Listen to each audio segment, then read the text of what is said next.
Hello and I welcome you to Vigyan recharge. अगर हमारे देश पर न्यूक्लियर अटैक हो जाए जिसमें हमारे देश की पूरी लीडरशिप खत्म हो जाए, ना कोई नेता बचे ना कोई गवर्निंग बॉडी, तो ऐसे में हमारा देश कैसे रिस्पॉन्ड करेगा? हमारी आर्म्ड फोर्सेज किसके ऑर्डर्स मानेंगी? क्या न्यूक्लियर अटैक से बचने के लिए हमारे देश ने कोई तैयारी की भी है? और हमारे पास न्यूक्लियर अटैक से बचने के लिए क्या क्या ऑप्शन है? सरकार को ऐसे कौन से कदम उठाने चाहिए जिससे न्यूक्लियर अटैक होने के समय कम से कम नुकसान हो सके? बस यही सब जानेंगे इस वीडियो में। देखो, भविष्य में अगर इंडिया और चाइना अरुणाचल प्रदेश को लेकर भिड़ जाते हैं और बात न्यूक्लियर अटैक तक आ जाती है, तो तिब्बत से चाइना की न्यूक्लियर मिसाइल को इंडिया की मेन लैंड को हिट करने में मात्र 8 से 9 मिनट ही लगेंगे। अब अगर ऐसी स्थिति है तो भारत के पास अपनी रक्षा के लिए क्या क्या चीजें हैं? पर इससे पहले आपको यह जानना होगा कि आखिर हमारे दुश्मन के पास हमारे ऊपर न्यूक्लियर अटैक करने के लिए क्या क्या हथियार मौजूद हैं। देखो, दुश्मन के पास हमारे देश पर हमला करने के लिए ballistic missile, cruise missile, hypersonic glide vehicle और टैक्टिकल डिलीवरी सिस्टम मौजूद है। अब सवाल आता है ये कि इन चारों में से सबसे ज्यादा खतरनाक कौन है? तो सबसे ज्यादा खतरनाक है बैलिस्टिक मिसाइल। अब आप ये सोच रहे होंगे कि सबसे ज्यादा खतरनाक तो हाइपरसोनिक मिसाइल को होना चाहिए। नहीं, ऐसा नहीं है। आइए समझाता हूं क्यों। देखो, एक बैलिस्टिक मिसाइल जमीन से, पानी के नीचे से यानी सबमरीन से उड़कर इंटरनेशनल स्पेस स्टेशन से 1000 किलोमीटर ऊपर जाएगी, फिर स्पेस में ग्लाइड करेगी और मैक 24 की स्पीड से धरती की तरफ आएगी। और इस रफ्तार पर इसको रोकना नामुमकिन है, मतलब लगभग नामुमकिन है। इसके अलावा बैलिस्टिक मिसाइल्स MIRV यानी multiple independently targetable re entry vehicles को लेकर उड़ती है। शॉर्ट में कहूं तो बहुत सारे न्यूक्लियर वॉरहेड्स को ये एक साथ लेकर उड़ सकती है, यानी एक मिसाइल के ऊपर बैठे वॉरहेड किसी भी देश के अलग अलग कोनों पर जाकर गिरेंगे। उदाहरण के लिए चाइना के DF-41 अकेली पूरे भारत को टारगेट कर सकती है। लेकिन अभी भी आपके दिमाग में यह सवाल घूम रहा होगा कि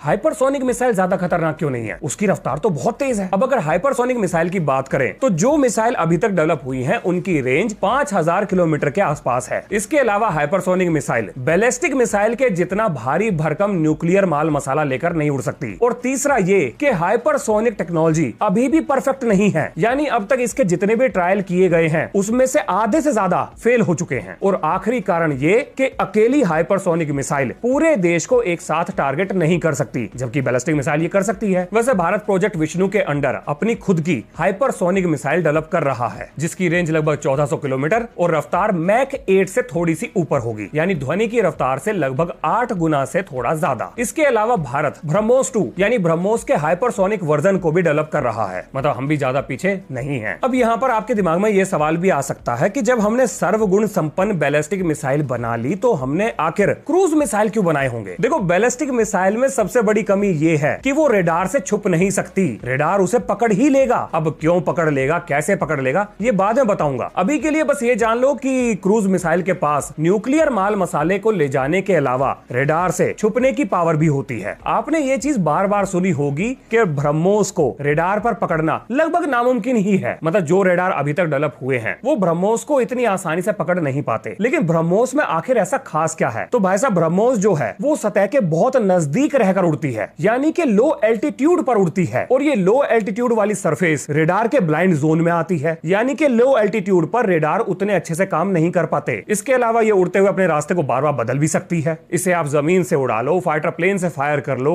सबमरीन से चला लो, यहां तक कि शिप से भी फायर कर सकते हो। और यही वो कारण है जिनकी वजह से क्रूज मिसाइल बनाए गए। अब इसके बाद आती है चौथी चीज, जो कि है टैक्टिकल न्यूक्लियर वेपन। देखो, पूरी दुनिया में 9 देशों के पास न्यूक्लियर वेपन है। अब ये जान लेते हैं कि टैक्टिकल न्यूक्स आखिर होते क्या हैं। तो देखो, ये आप न्यूक्लियर बॉम्ब का छोटा वर्जन मान लो, जिसे तोप के गोले में या किसी छोटी मोटी मिसाइल पर रख के फायर किया जा सकता है। ज्यादातर इसका प्रयोग किसी देश की सेना, उसके कमांड सेंटर या बहुत छोटे से एरिया में न्यूक्लियर एक्सप्लोजन करने के लिए किया जाता है। मतलब इससे किसी देश का शहर तो तबाह नहीं होगा, लेकिन न्यूक्लियर फॉलआउट जरूर होगा, पर छोटे स्तर पर। अब जरा जानते हैं कि हमारी रक्षा के लिए हमारे पास क्या क्या चीजें हैं। तो देखो जी, दुश्मन के मिसाइल खतरे को न्यूट्रलाइज करने के लिए हमारे पास S-400 एयर डिफेंस सिस्टम, पृथ्वी एयर डिफेंस, आकाश एयर डिफेंस, XRSAM, आकाश NG, बराक 8। इसके अलावा DRDO का BMD फेज 1, फेज 2 और रीसेट, GSAT और MESAT नाम की सैटेलाइट्स पर काम चल रहा है, मतलब ये डेवलपिंग फेज में है। अब ये सारी चीजें भारत की रक्षा कैसे करेंगी? आइए इनको एक अटैक के सिनेरियो से समझते हैं। मान लेते हैं कि चाइना ने अपने DF यानी कि डोंगफेंग 17 को दिल्ली के ऊपर फायर कर दिया, तो हमारे पास रिएक्ट करने के लिए मात्र 7 से 9 मिनट का समय ही होगा।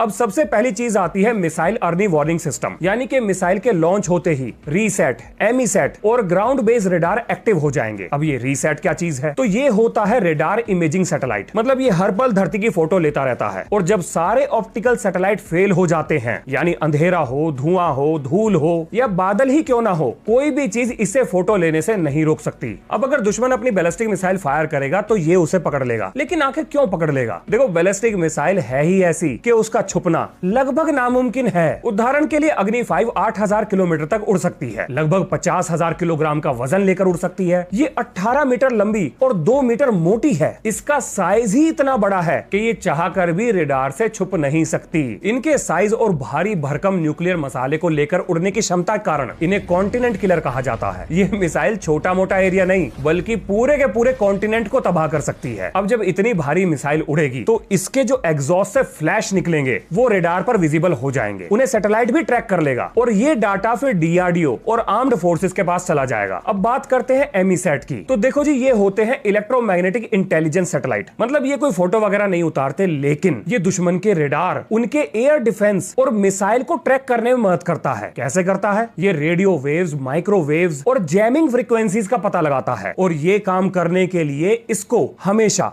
स्पेस में मौजूद रहना पड़ेगा। लेकिन मान लेते हैं कि हमारा पूरा सिस्टम फेल कर जाए, तब ऐसी स्थिति में क्या होगा? तो ऐसी सूरत में हमारे पास दो चीजें हैं, एक हमारा अवाक्स और दूसरा है ग्राउंड बेस्ड रेडार्स। अगर न्यूक्लियर थ्रेट कंफर्म हो जाता है तो ऐसी स्थिति में हमारे देश की 3 एजेंसीज एक्टिव हो जाती हैं, जिसमें पहला है बीएमडी कंट्रोल कमांड, फिर है इंटीग्रेटेड डिफेंस स्टाफ जिसमें Indian army, Indian navy, Indian air force, ministry of external affairs DRDO, ministry of defence, ministry of finance, cabinet committee on security, chief of defence staff, ये सब शामिल हैं। इसे दिसंबर 24, 2019 में बनाया गया था। और तीसरी एजेंसी है स्ट्रेटेजिक कमांड फोर्स। अब जैसे ही मिसाइल लॉन्च कंफर्म होता है कि कोई मिसाइल हमारी धरती को हिट करने वाली है, तुरंत integrated air command control system और डीआरडीओ का बीएमएस यानी कि बैटल मैनेजमेंट सिस्टम ये एक्टिव हो जाते हैं। अब इनका काम है सबसे पहले ये पता लगाना कि मिसाइल न्यूक्लियर है या नहीं, क्या ये MIRV है यानी कि बहुत सारे न्यूक्लियर मसाले को लेकर उड़ रही है, कहीं ये कोई डिकॉय तो नहीं, मतलब दुश्मन ने हमारा ध्यान भटकाने के लिए एक मिसाइल फायर कर दी हो और उसका असली टारगेट कहीं और हो। और इसके अलावा आखिर इस मिसाइल का टारगेट क्या है? ये शहर को हिट करेगी या मिलिट्री इंस्टॉलेशन को हिट करेगी? आखिर ये जा कहां रही है? ये सारी चीजें पता लगाई जाती हैं। इसके बाद शुरू होता है टारगेट असाइनमेंट, यानी कि कौन सा मिसाइल इंटरसेप्टर यूज होगा। क्या हम आकाश डिफेंस को यूज करेंगे या S-400 को यूज करेंगे या पृथ्वी एयर डिफेंस को यूज करेंगे? इसके अलावा किस बैटरी को एक्टिवेट करना है? फिर ये डिसाइड होगा कि आने वाली मिसाइल को कहां पर टारगेट करना है, मतलब मिड कोर्स फेज में या टर्मिनल फेज में, यानी कि जब मिसाइल स्पेस में हो तब या जब मिसाइल गिर रही हो तब। देखो, बड़ी ही मजेदार चीज है। जब मैंने आपको यह बताया था कि बैलिस्टिक मिसाइल रडार से बच नहीं सकती, तब आपके दिमाग में यह सवाल जरूर आया होगा कि अगर ये रडार से बच नहीं सकती तो आखिर इसका फायदा क्या है? मतलब इसको तो कोई भी पकड़कर निपटा देगा? नहीं। आइए थोड़ा सा कंफ्यूजन दूर कर देता हूं। देखो, इसको मार गिराने के लिए सबसे पहला ऑप्शन है कि जब ये उड़ने वाली हो या इसे उड़ाने की तैयारी की जा रही हो तभी इसे मार गिराओ। अब ऐसा करने के लिए आपका जो डिफेंस सिस्टम है वो बॉर्डर के बहुत नजदीक होना चाहिए या इस मिसाइल की लॉन्चिंग साइट के नजदीक होना चाहिए। अब सवाल आता है ये कि ऐसा मैं क्यों कह रहा हूं? तो देखो, इस मिसाइल को स्पेस में पहुंचने में सिर्फ 2 से 3 मिनट का ही समय लगेगा। ये 3 मिनट के टाइम में स्पेस में पहुंच जाएगी और आपके रेडार एक लिमिट तक ही इसको ट्रैक कर सकते हैं। उसके बाद ये उनकी रेंज से बाहर निकल जाएगी और ये 2 से 3 मिनट की विंडो इतनी कम है कि यहां पर इसको मार गिराना मतलब बहुत मुश्किल है। अब चलते हैं स्पेस में। तो भाई साहब, स्पेस में आपको लगभग 25 मिनट की एक विंडो मिलेगी जहां पर आप इसे टारगेट करके हिट कर सकते हो। लेकिन सवाल आता है ये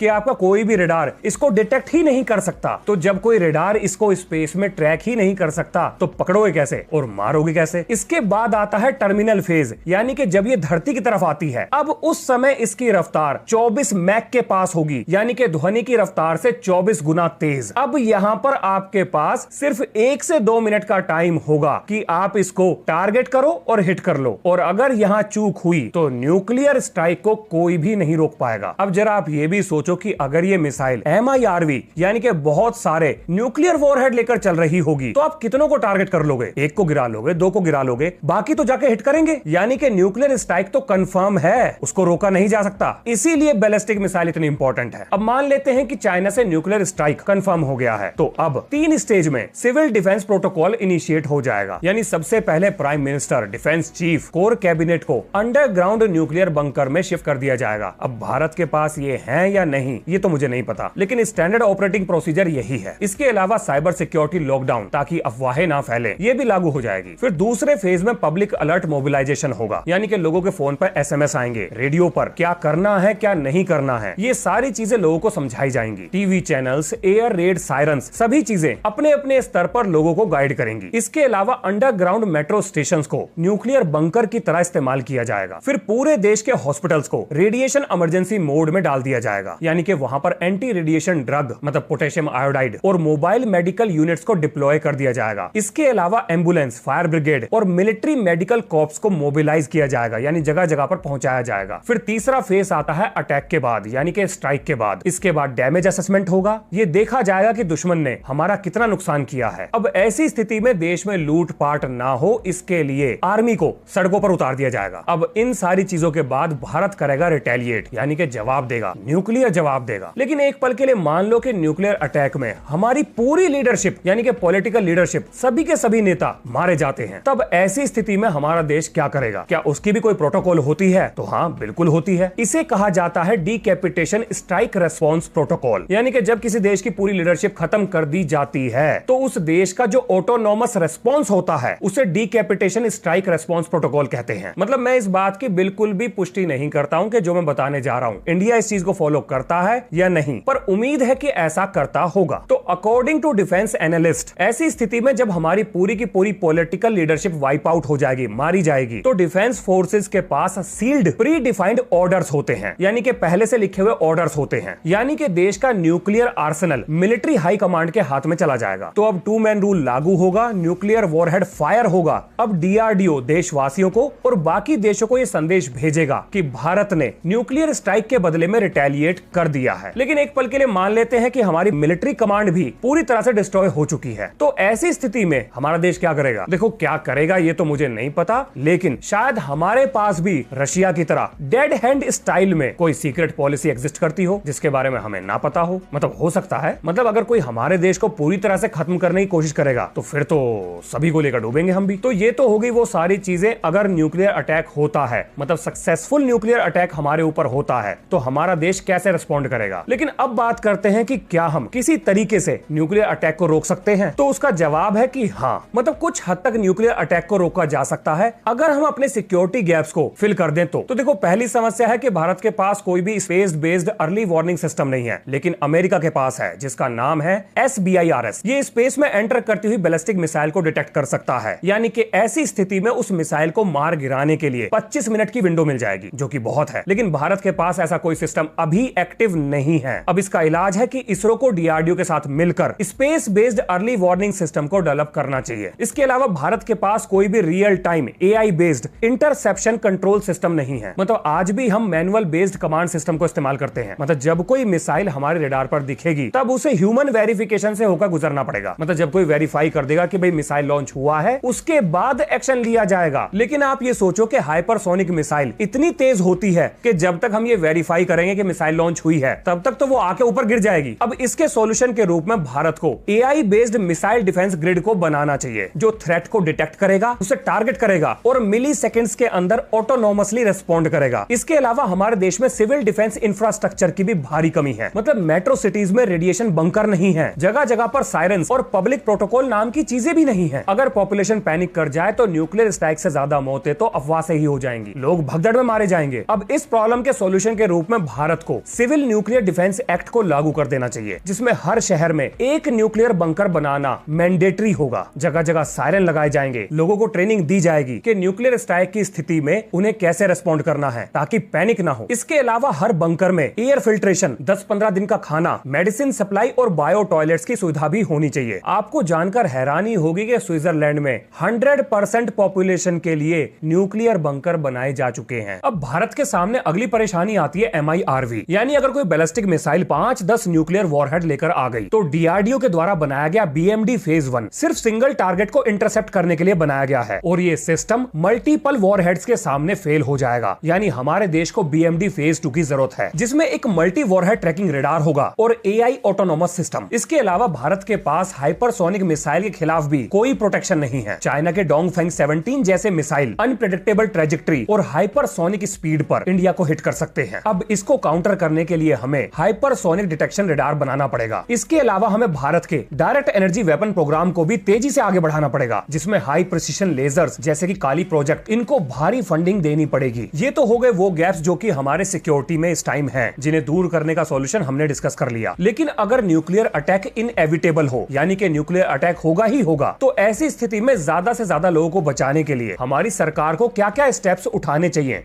आइए जरा उन्हें डिस्कस करते हैं। लोग न्यूक्लियर सायरन अलर्ट सिस्टम और रेस्पॉन्स ड्रिल नहीं जानते, और भारत में अफवाह न्यूक्लियर बॉम्ब से भी ज्यादा नुकसान पहुंचा सकती है। यानी हमें इससे जुड़ी हुई इंफॉर्मेशन स्कूल बुक्स और मोबाइल एप्स के जरिए लोगों तक पहुंचानी पड़ेगी। हमें कोई ना कोई सुरक्षा भारत ऐप जैसा कोई चीज बनानी पड़ेगी, जिसमें न्यूक्लियर स्ट्राइक के समय अलर्ट, सेफ लोकेशन पे पहुंचने का रास्ता यानी कि मैप वगैरह और सेफ्टी प्रोटोकॉल्स की इंस्ट्रक्शंस लिखी होंगी। हर स्कूल कॉलेज में एनुअली न्यूक्लियर ड्रिल्स को मैंडेटरी कर देना चाहिए। इसके अलावा सरकार ने ये तो कह दिया कि मेट्रो स्टेशंस को न्यूक्लियर बंकर की तरह इस्तेमाल कर लो, लेकिन अगर आप इसकी प्रैक्टिस नहीं करोगे तो मुसीबत आने पर आप एक ऐसी फैसिलिटी का सही तरीके से इस्तेमाल नहीं कर सकते जो आपके पास ऑलरेडी अवेलेबल है। हमारे देश में पब्लिक और प्राइवेट हॉस्पिटल्स को यह सिखाना पड़ेगा कि न्यूक्लियर इमरजेंसी में किस तरीके से रेडिएशन आइसोलेशन वार्ड्स बनाने हैं, लेड लाइन सूट्स क्या होते हैं और एंटी रेडिएशन मेडिसिन को किस तरीके से दिया जाना है। इसके अलावा पोस्ट अटैक रिकवरी, रेस्क्यू और डिकंटेमिनेशन, इस काम के लिए भी गाइडलाइंस बनानी पड़ेंगी। लेकिन इसके साथ साथ हमें एक लॉन्ग टर्म पॉलिसी भी चाहिए। हमारे देश को नेशनल न्यूक्लियर इमरजेंसी फोर्स की सख्त जरूरत है, क्योंकि हमारे देश के दोनों तरफ हमारे न्यूक्लियर एडवर्सरीज हैं। इसके अलावा हम कुछ ऐसे स्टेप्स भी उठा सकते हैं जिसकी वजह से शायद हमारा दुश्मन हमारी ताकत को देखकर हम पर कभी न्यूक्लियर अटैक करने के बारे में सोचे ही ना। और ऐसा तभी होगा जब भारत पब्लिकली अग्नि 5 और अग्नि 6 की कैपेबिलिटीज को डेमोन्स्ट्रेट करे, ताकि दुश्मन को एक क्लियर मैसेज जाए कि हमारे पास क्या क्षमता है। इसके अलावा हमें अपनी नो फर्स्ट यूज पॉलिसी में भी चेंज लाने की जरूरत है। अगर हम उसे पूरी तरह ना भी बदलना चाहें तो एक प्रीएम्प्टिव स्ट्राइक की लाइन ही जोड़ दो, जिससे दुश्मन को एक साफ संदेश चला जाएगा कि अगर भारत को यह पता लगा कि उसके ऊपर हमला हो रहा है तो वो पहले हमला कर सकता है। इन सारी चीजों के अलावा हमें space based missile detection system की भी जरूरत है, जिसके बारे में हम पहले बात कर चुके हैं।